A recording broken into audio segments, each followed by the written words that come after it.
Hello, everyone. Welcome to the second lecture on quantitative trading strategies. So in this lecture, we're going to cover the electronic market and specifically different types of orders and how the order matching system works. All right, so let's get started. First, let me introduce the electronic market. So the market has a lot of financial instruments or vehicles for us to trade.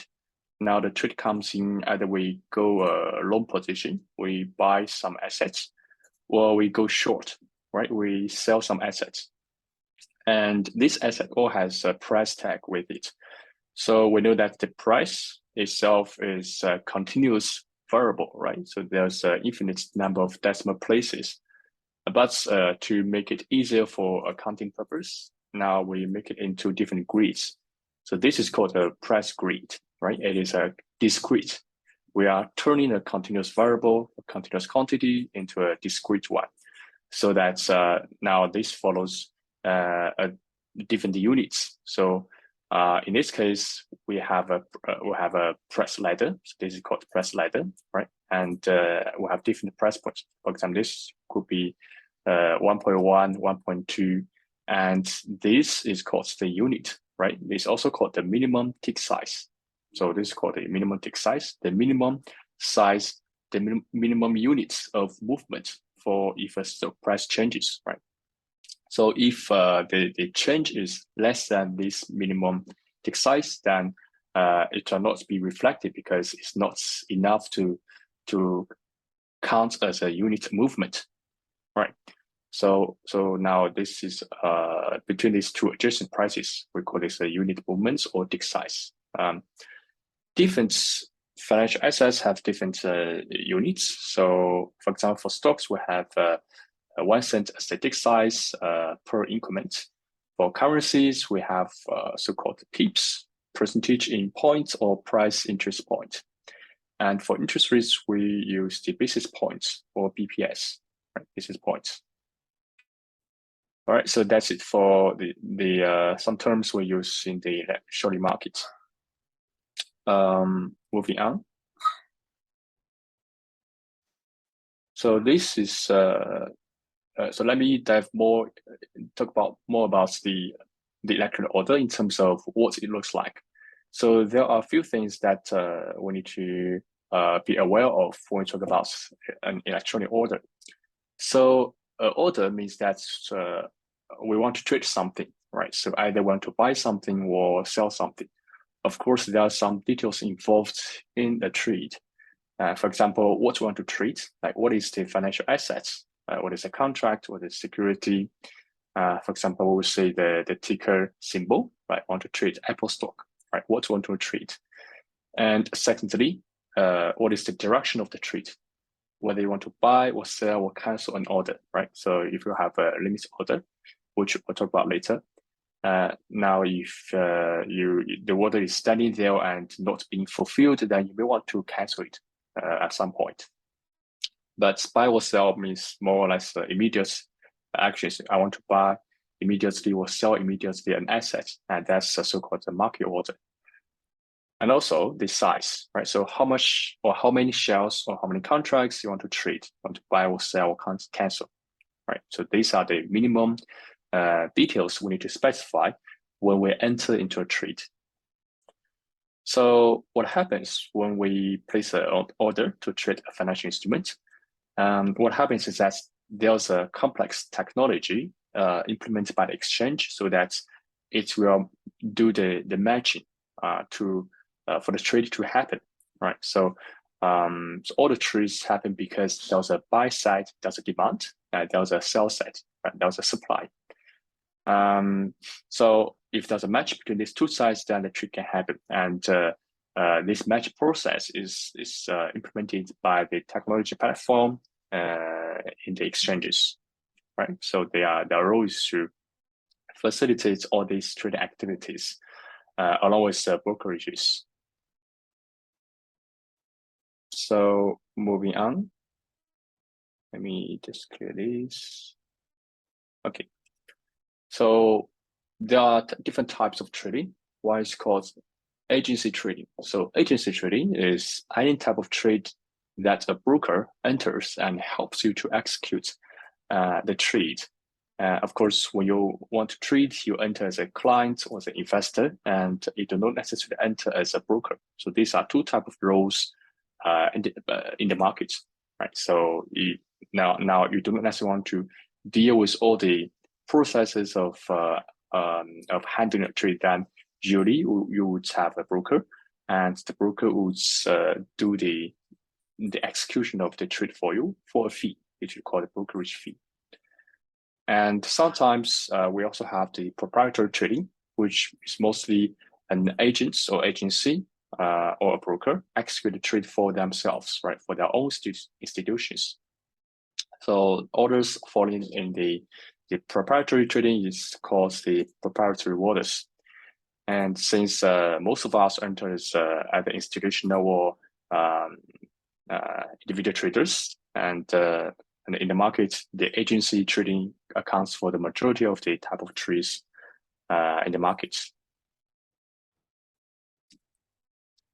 All right, so let's look at more about the order matching systems.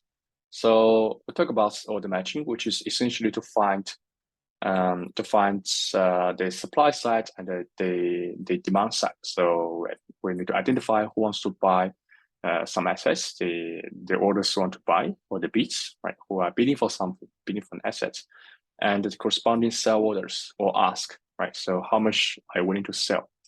And then it's the job of the exchange to say, let me compare the trades and execute both orders if there's a match.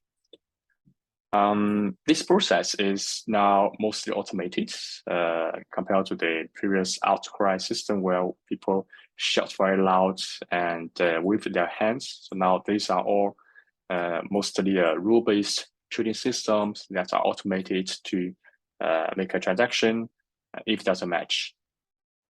Of course, there are some certain conditions that needs to be satisfied.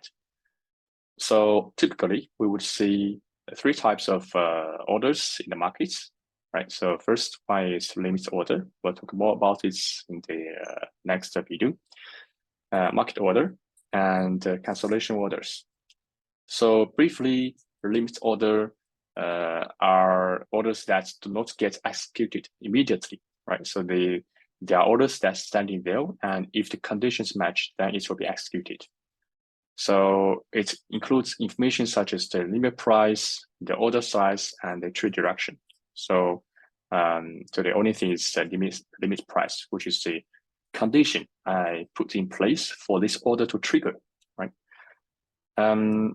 So this is more complex than the market orders. So market orders is the simplest one. So what is market order? It is, for example, I just want to buy or sell something, buy or sell some assets immediately. So this highlights the sense of immediacy, right? So market orders don't wait; they just come in and then get executed immediately if there's a match, right? So there's no limit price. It includes the order size and the trade direction, and they want to buy or sell. Cancellation order, as the name suggests, cancels the standard limit order entirely or to reduce the total order size. So for example, I want to cancel some of the orders out there standing. Right. So with all these orders comes in, there should be a precedence in terms of which one do I execute first, right? So what is the priority of execution? Now, most exchanges follow this sequence. Price comes first, display, and then time.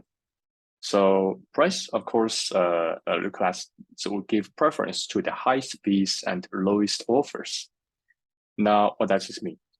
So highest bids means that I have a buyer who wants to buy something, and the price is the highest, right? So there's no reason for me to sell to someone else who gave a lower price to willing to buy for a low price, right? So it provides the most liquid bids in the market, so the highest bids, right? Similarly, I have another seller who wants to sell for the lowest price on the markets. Now, as an exchange, my role is to facilitate the liquidity, the trading activities in the market, then this would be the easiest to start with, right? So I would give my preference to the parties with the highest bids and the lowest offers, right? So that's the price preference. So display means that not all the orders are displayed. So of course, I would give preference to those orders that are being displayed, right? Along with, for example, if I have a limit order, I may choose to say I want to exit for this quantity, but this quantity may be so I may choose to display 80 or 50% of my order size, and then another 50% non-display. Right, so this is either I expose my quantity or not. And among the displayed and non-displayed are same price level. So only if there's a tie, and then the third condition is the time of arrival, right? So first thing comes first in terms of execution preference. All right, so that's for the automation systems. And let me talk about one more, the market order. So the market order is the most common transaction type in the stock markets. So so it's a name suggests, for example, for the stocks, it captures the order to buy or sell stock shares or other assets, bonds, at the best available price. So this best available price means that if I want to say I want to sell my or buy some stock or sell some stock, now I would say what is the closest price in terms of selling or buying the assets, right? So what is the best price? And then now what happens is that the broker will buy or sell the security immediately at the current price. So which means that the price you want to transact is not guaranteed, right? We're looking for the available selling or buying parties at the opposing sides to see what's available on the market, and I will choose the best offer or bids, right? And that means that there's some fluctuation when we execute market order, but usually for the liquid assets like the stocks or popular stocks, then can usually get the deviation will not be much, right?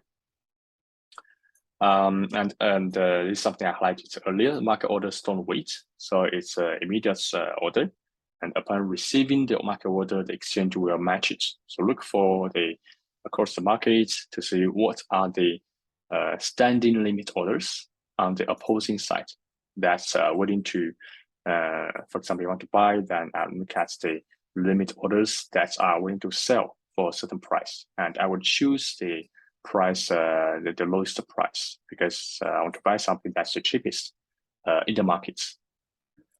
All right, so that's it for this video, and I will see you in the next video.